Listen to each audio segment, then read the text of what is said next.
sons and daughters, years are on their way. Health and sickness, oh, a dying day. Dark and Habits, habitual tendencies, we all have them.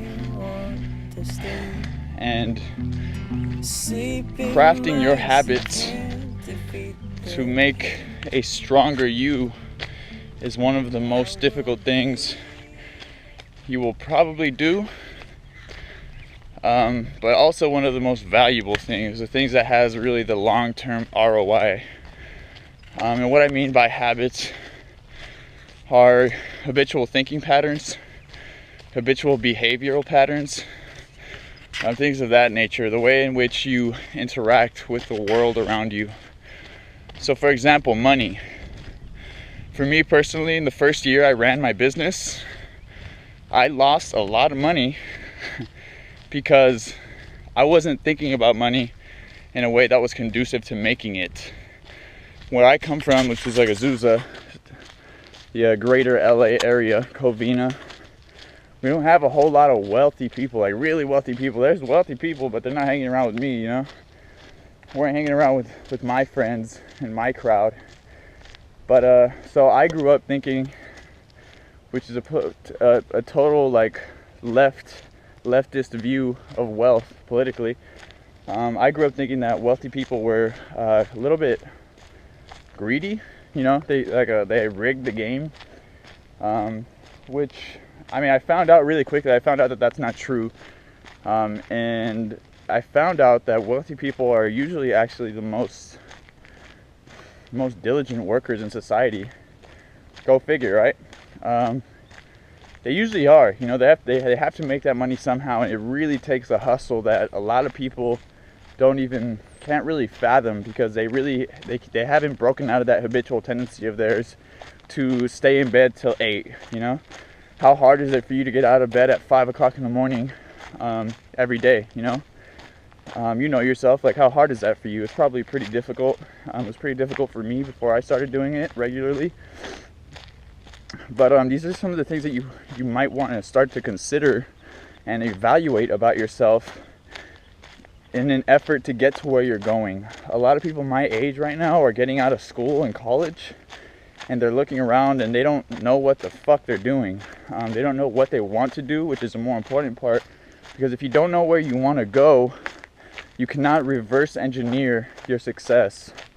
What I mean by that is that it's very difficult to become the CEO of a Fortune 500 company if you don't know you want to be the CEO of a Fortune 500 company. Like, you're not going to be sitting in Starbucks, you know, doing your daily bullshit, drinking a Frappuccino, and someone's like CEO of, or I mean, whatever, the Procter & Gamble comes up to you and asks you to be their CEO, you know, like, are you qualified? No, it's crazy to say that, and it sounds dumb saying it out loud, but I feel like that's how I used to think of, like, I used to wonder, like, man, when's that going to happen to me? You know, when's someone going to pull up next to me in a Lamborghini and just toss me the keys and just be like, have fun, kid? Which is crazy, but I used to feel like that was my only hope at having a Lamborghini. And, which is like, not that that's a thing, but it's just an ideal in that same direction. But habitual tendencies really mold who you are, and sometimes you don't even know it. Habitual tendencies like eating the way you do, whatever way that is, you know. Like I know a lot of people who do really well during the week with their diets, and the weekends they just splurge. And I think that can be fixed. I think that you can craft a habit out of eating really well. Whether you have to put a name on it, like veganism, there's paleo. I mean, whether you have to put a name on it or not, there is a way that you can master the craft of healthy eating, to really mold that habitual tendency, and whatever it is for you. You know, like everybody's situation is so different, yet so the same in concept, but it's different in detail. So the only person who can really change your habitual tendencies for the better and to be more constructive is you. And that's just the way it is, man. You got to sit down meditate a little bit and really get to know who you are and who you aren't, so that once you finish that evaluation and you really gauge what's possible for you as far as changing, then you can decide what you want to be, what's plausible, or shit, what's implausible. Like if you want to go deep, go hard, like go long, and just really set a goal for yourself that is awesome and extraordinary, it's totally possible. But the change has to be proportional. Your habitual tendencies have to change to be proportional.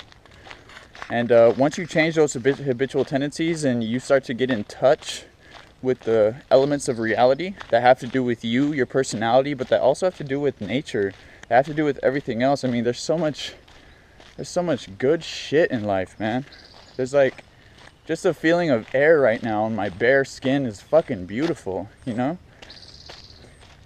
So not that you have to walk around being a Buddhist monk or something like that, but just to be able to tap into that appreciation every day, what Christians refer to as grace, what Buddhists refer to as dharma, what the Shambhala tradition refers to as drala.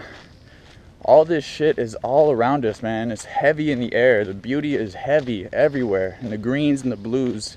So habitual tendencies really have to do with everything, man. They have to do with the nitty gritty, what Gary Vaynerchuk, one of my business mentors, what he calls the clouds in the dirt, the really big concepts and the really basic concepts, like the everyday tedious work that you have to do. There's a lot of appreciation to be found and value to be found in that everyday work, but you've just got to get to know it and break out of that cocoon of yours that is really stopping you from touching the world around you. And that's the key right there, guys. So just do work, fix, or at least get to know yourself. What the fuck?